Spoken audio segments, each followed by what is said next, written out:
In the news tonight, COVID-19 figures in Nigeria soars, brings total number of confirmed cases to 3,192.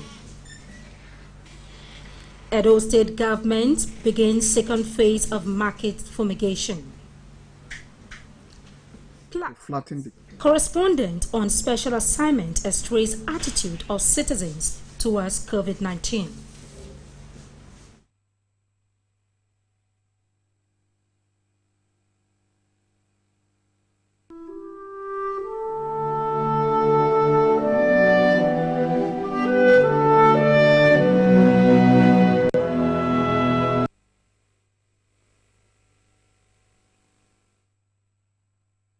Good evening and welcome to the news. I am Elizabeth Omako. Nigeria has recorded a total of 386 new confirmed cases of COVID-19. According to release of the NCDC as at 8 May 2020, of the new cases, Lagos has 176, Kano 65, Katsina 31, while FCT 20. Borno recorded 17, Bauchi 15, 14 for Nasarawa, Ogun 13, Plateau 10, 4 each for Oyo, Sokoto and Rivers, while Kaduna recorded 3, Edo State recorded 2, and 1 each for Enugu, Imo, Gombe and Osun states. This brings the total number of confirmed cases in Nigeria to 3,912.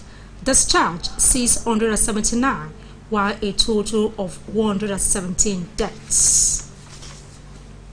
With the 2 new cases recorded in Edo State, the state now has a total of 67 cases with 51 number of active cases, while a total of 12 have been discharged. A total of 4 deaths have been recorded.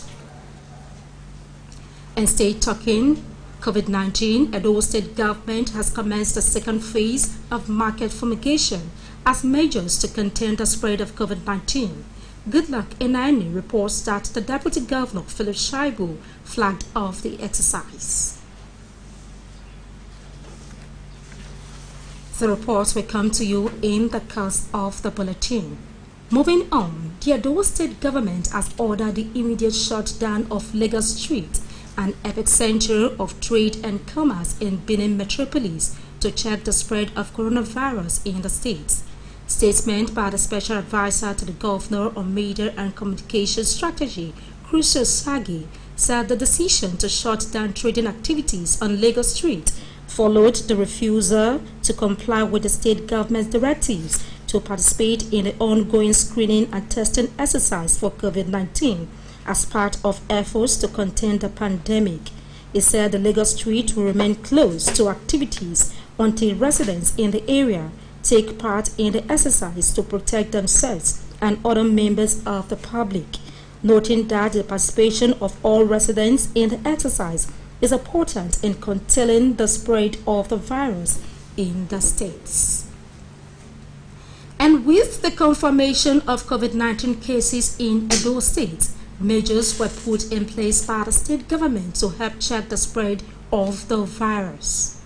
However, weeks after the announcement of the measures, citizens put up a carefree attitude, a situation many say portends great danger, especially as the country battles community transmission. Goodluck Enaini takes a look at the efforts of the state government is making to make citizens comply. Since Edo State recorded her index case on the 23rd of March, the number of confirmed cases has been on the increase. Therefore, in order to flatten the curve, the state government made the wearing of face mask compulsory. It also placed a ban on gatherings of more than 20 persons to achieve social distancing. Commercial vehicle operators were also directed to reduce the number of passengers by 50%. There is also the partial lockdown of the state where only those traders dealing on essential goods and pharmaceuticals are allowed to operate. But in spite of these measures, citizens' compliance is low. The spread is because of we, the citizens of Edo State. People are still disobeying the curfew. They are not keeping social distance. So what do you expect? They feel the spray is not real. That's the major problem. That's why they are having this freaky attitude towards preventing themselves and following the instructions given to us. No. They are not keeping to the rules at all. They are not keeping to it at all. Even this mask none. The women are just, when you talk to them, you say, no, it will not get here, it's that way. The social distance enforcement and the face mask enforcement, I believe those areas are short of manpower. Few days after the restriction order on interstate movement by the federal government commenced, interception of trucks conveying travelers is now the order of the day. This episode and incidents of porosity in our borders is not helping the government measures to curtail the spread of this coronavirus disease in the state.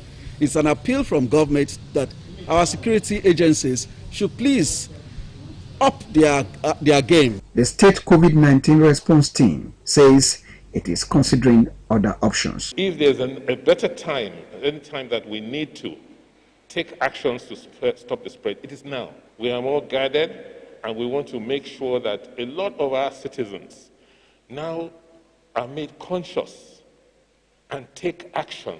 For these respondents, winning the war against COVID-19 can only be realized when the citizens' total submission to the cause is in place. In Benin, good luck in Inaini, NT News. Over 400 persons have been arraigned before the COVID-19 mobile court since its inception in Benin City. They were officially charged for disobeying the curfew order by the state government. Philomena Gbebo reports. The state government imposed a dusk-to-dawn curfew as part of measures to halt the spread of coronavirus in the state and to alert citizens that it means business. The state government set up a mobile court to try offenders. Chairman of the Nigerian Bar Association, Edo State Chapter, and Task Force on Compliance of COVID-19, Matthew Ada Arase, says the body's main function is to guard against the abuse of the rights of Edo citizens in the course of enforcing the COVID-19 rules and regulations in the state. He further explained that the association is to ensure that the mobile courts operates in accordance with the fundamental human rights of the citizens. Violation of human rights should not be condoned under any guise. Enforcement of law should not lead to breach of law by the law enforcement officers. That is what we come to guard against. And we are also providing free representation, pro bono, in the language of lawyers, without taking any money or fee. We're providing that services to all persons who have been so arrested and charged to these mobile courts. As at the time of filing this report, 2 ladies, Success Peters and Pigs Domo, were discharged for wrongful arrest. The presiding magistrate discharged the 2 ladies on a no-case submission by the defense counsel Douglas Obankwa. In Benin, Philomena Gbebo, NTA News. Edo State Police Command wishes to inform the general public of the attack on the operatives of Auchi Divisional Police Headquarters, Auchi, and the gruesome murder of a police inspector, Phyllis Egbon, during the process. Statement by the Public Relations Officer, DSP Chidi Wambuzo, explained that on the 8th of May 2020, at about 9 p.m., Inspector Felix Egbon and members of his team were attacked with guns and hoodlums who emerged from the bush at EHA quarters Auchi while enforcing COVID-19 curfew imposed by the federal government of Nigeria from 8 p.m. to 6 a.m. In the process, Inspector Felix was shot on the neck and was immediately rushed to the General Hospital, Auchi, where he gave up the ghost. Upon this, the Commissioner of Police has ordered a full-scale investigation into the gruesome murder of the police inspector and solicits for the assistance of sister security agencies, vigilante group, and hunters in the area in arresting the perpetrators. He also appeals to traditional rulers, village heads, and youth leaders to assist in providing information that may lead to fishing at those responsible for the dastardly acts. The command also reinstates its resolve to continually protect the lives and properties of the good citizens of Edo State in line with its constitutional mandates. And right here in the studio is our guest, Dennis Osareti Esquire. He is the Assistant Secretary, NBA Benin Branch, and a member, Task Force Monetary Compliance with COVID-19 rules and regulations. You're welcome, sir. Good evening. Thanks for having me. From one of the reports you saw, and as one of those monetary compliance, what is the true situation of things at the mobile courts in Benin Metropolis? Well, speaking from an insider perspective and from the perspective of those of us who actually witnessed or monitored how these regulations are being enforced by the mobile courts, we found out that a lot of our people are still unaware of the regulations and the purpose for which the government had to put it in place. So a lot of them are still found wanting and have been found to have violated these curfews and have had to be brought before the mobile court for trial. Now, there are alleged cases of food items being impounded at the mobile courts. There that are decaying.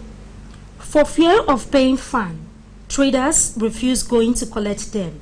Looking at this critical time, what can you make of this story? Yeah, of it true, we at one of our visits to the mobile court, especially that the mobile court was that is situated at the Uropota Hall, we indeed, as a committee, found that the enforcement agents actually arrested some traders and then seized their wares, and these wares included perishables, items like foods and vegetables.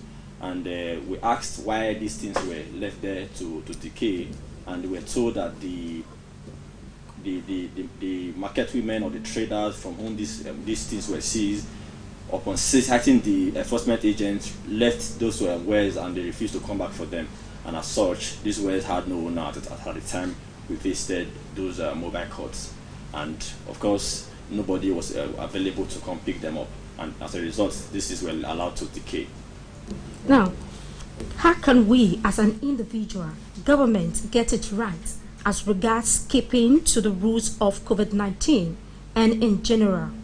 For us, as a professional body and as lawyers, we believe that under no circumstances should the rights of the citizenship be violated.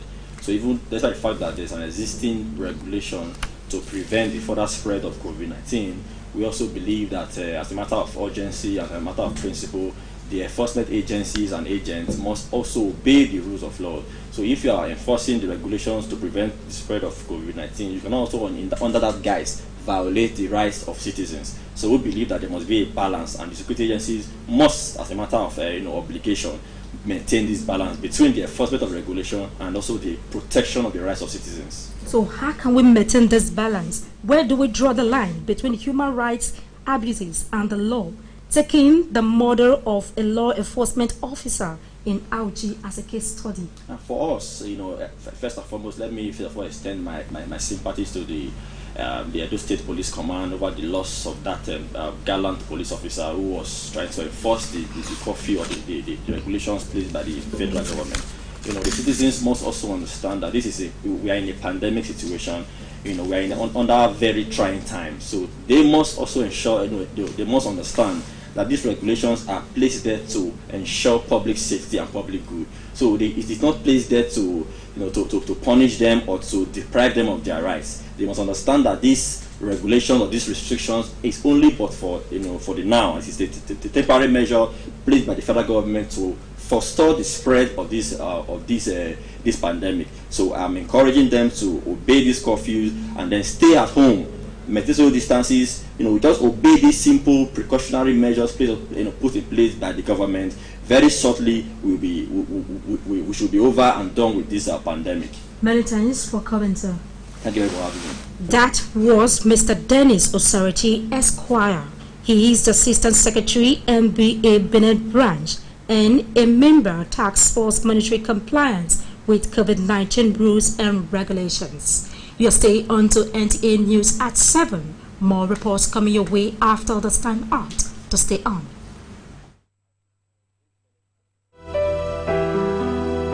Hello, my name is Bishop Feb Idahosa. I am a pastor. I'm also a public health professional. Now, what I want to talk to you about today is just in 2 minutes, share with you how you can keep yourself safe and family safe. The first suggestion, as you always know, is to wash your hands all the time. Use sanitizers. And of course, we want to encourage social distancing. Let me explain. I am a pastor and I know that churches must meet. However, during this time, we have decided that every church should try to keep to either 20 or go online and not meet at all. I want to encourage and add my voice to that of the state government. We should right now stay at home if possible. If you can't stay home, if you must go out, be very careful. Give a good distance. If you're going to go in a keke or bus drivers, whoever you are, please spread people out. This disease spreads by droplets coming from the nose and falling on surfaces or on hands or going into somebody else's nose. What you can do then is this: wear a face mask. Next time you visit the ancient city of Benin, 2 things will excite you: the warmth and welcome of its people, and of course, the class and style of its hospitality business. Randeki Gold, home of hospitality like no other, located in one of the most serene environments in the ancient city, truly classy and exquisite with world-class facilities. Fully equipped digital multi-purpose hall with life-size, ultra-high definition LED screen, 180 square meters king-size swimming pool with bubble bath, enough to relieve you breathless. The exotic Ariel's Bistro and Grill Restaurant with variety of continental dishes, especially some of the rarest delicacies you can find in town. Fact is, a visit will truly convince you that we are gold. Randeki Gold is the gold wing of the prestigious Randeki Royal Hotel at 6 Henry Street off Ihana and Boundary Roads, GRO Benin City. www.randekihotels.com. Randeki Gold, our hospitality is gold. Ogbele 2020 don't come with Ogbonge travel awufo. Muyi Line, the transport company where get everybody for mind. Say comfortable traveling no suppose tear pocket o. As awu bonanza price still dey from Benin to Lagos, mind to Yanakwaja Yaba and Aja for just 2,500 naira. Benin to Port Harcourt 2,000 naira plus cheap awu price. So worry Bayelsa and Niger Delta routes, including Ekpoma, Auchi and Abuja. Muyi Line executive charter cars like Toyota Corolla, Toyota Camry and Sienna dey to local and international airports and anywhere for Nigeria. Save money, enjoy safe and comfortable journey as this travel awoof dey till June 30th, 2020. Muyi Line head office dey 169 Oselu Lagos Road, opposite Technical Junction, Benin City. Muyi Line, friend of Nigeria students.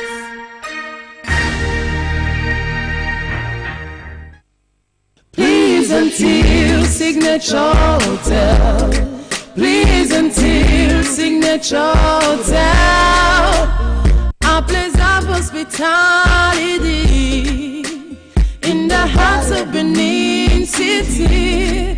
Please until Pleasant Hill Signature Hotel, a place of hospitality in the heart of Benin City, located at 134 Akpakpavo Road, Benin City, Edo State, or call 0528-40557 or 081363908. Please until Signature Hotel. Please until Signature Hotel. A place of hospitality.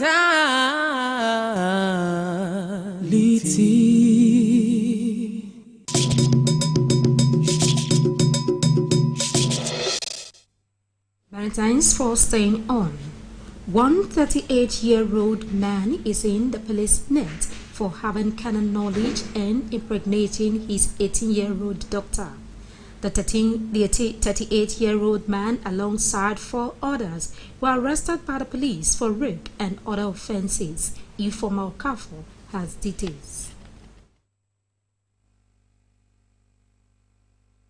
The suspect is from Delta State but residing in Okosa community, Igobazua of Edo State. The daughter, who is the victim, is currently with the Edo State Ministry of Women Affairs and Social Development. The police also paraded one pastor, a 48-year-old man from Akwa Ibom, who defiled 3 minors, ages of 6, 7, and 9 respectively, who are of the same parents, and one 11-year-old. Other suspects are a couple who resides at Upper Sapomba Road, Benin City. They were paraded for stealing and selling a baby for 300,000 naira. The suspects confessed to the crimes. If use the body touch me, me would have got sleep before I could get belly. I don't even say if you get belly. I can't tell exactly what pushed me. But I was tempted to do so. And I did it. My house, not the church, in my house. They say I say baby because of the 300,000. Give me 300,000, say my take start up business. Already I get 3 children before the baby who they talk about so. The police public relations officer Chidi Wabuzo disclosed that the suspects have been charged to courts but are in police custody because of the partial lockdown that has left the courts closed. Investigation proved that suspect has actually owned up to the police while on custody here on remand that on the adjournment date of 11th of June 2020, he will plead guilty for the last victim being Christopher. Citizens are charged to be law-abiding to avoid insecurity in the state. In Benin, Ifoma Okafor, NTA News. And back to our earlier report where we told you that the Edo State government has commenced the second phase of market fumigation as measures to contain the spread of COVID-19. Goodluck NIN reports that the Deputy Governor, Philip Shaibu, flagged off the exercise. In the next 2 weeks, more markets across Edo State will be undergoing fumigation, an exercise aimed at decontaminating the environment in order to make them safe. The Oba market in Benin City is the starting point of the exercise.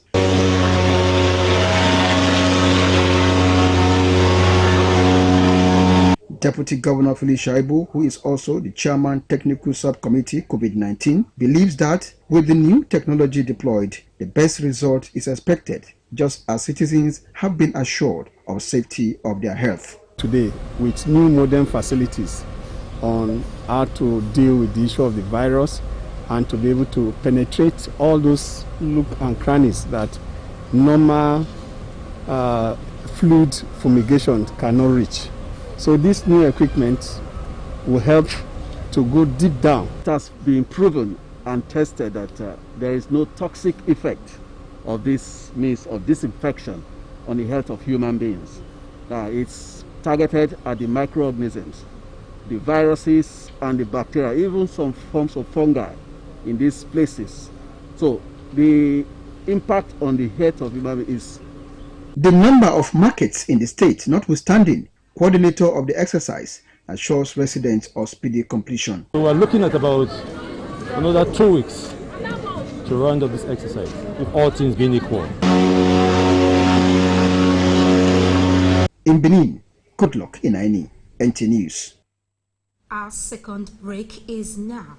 To stay on.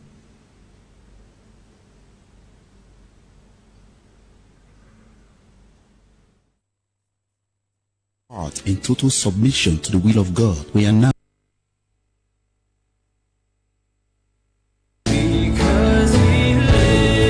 painful exit with heavy heart in total submission to the will of God. We announce the transition to eternal glory of Prince Ayodele Osayuki Oluboje, great grandson of Obayaweka of the Great Benin Kingdom, who slept in the Lord on the 1st of May 2020, age 66. He survived by wife, children, grandchildren, brothers and sisters, amongst whom are children Sophia Oluboje, Ayodele Junior Oluboje, Osasere Oluboje, grandchildren DeAndre Oluboje, Ezra Oluboje, Corder Oluboje, Harlow Williams, and Princess Uwi Grace Williams. Siblings: Princess Itoan Franca Aragbonren, Prince Adedeji Adewumi Eweka, Princess Abiodun Keshiro, Prince Kola Omojola, Princess Kofo Warala Ezemandu, Princess Iyabo Anamali. Burial arrangement: Saturday 9th May 2020. Funeral procession from funeral home to Blue Hill Cemetery, Boston, Massachusetts, United States of America. Signed, Prince Vincent Erosa Clifford Ogesoba Eweka, Princess Franca Itoan Eweka Aragbonren, Barrister Mrs. Lillian Idowu Faluyi, Princess Mrs. Margaret Uyi Jos Bazwaye, Princess Ete Clifford Ogesoba Eweka, Prince Osaige Clifford Eweka.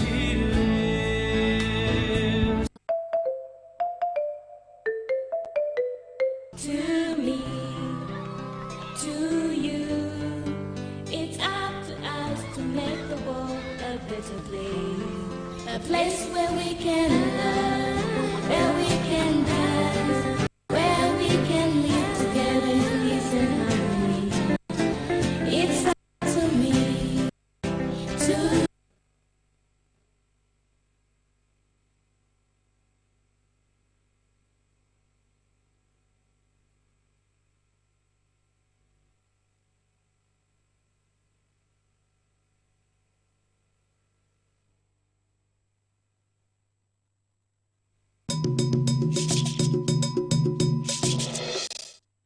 Thanks for your time. A bus driver in Benin, Mr. Olehe Emmanuel, has made public some items which he said were left by 5 passengers in his car with registration number ABD77XA. Peter Oibo reports.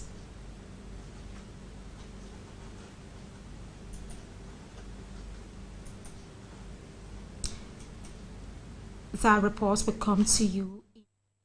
4 sack bags containing soft drinks and table water. The driver said the owner of the items boarded his bus in Ologbo on the 1st of April 2020, and when they got to King's Square in Benin, the woman disembarked to hire a wheelbarrow and has since not returned. The whereabouts of the owner is still unknown. I waited till after 7. Just because of the coffee now, I drove down to park to make the report. So I told people around there that when she came, they should tell her that I am at the park, by Zabayo Park, Sapler Road. So I drove down there. So I reported the issue to our chairman. So our chairman sent 2 officers with me back to the place. We stayed there till after 8. We didn't get any of our information. So that was the reason our chairman asked me to bring them down to NT so that they can put it on her.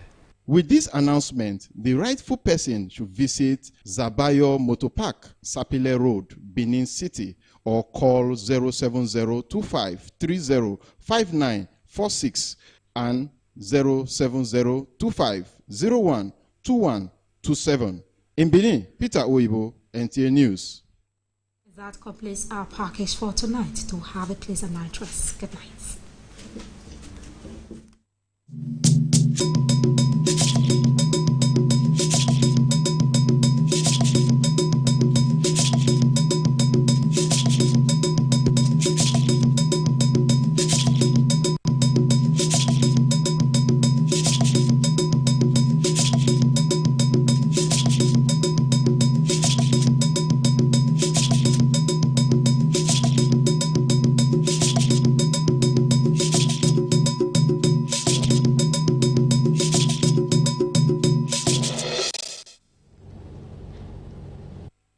Painful exit.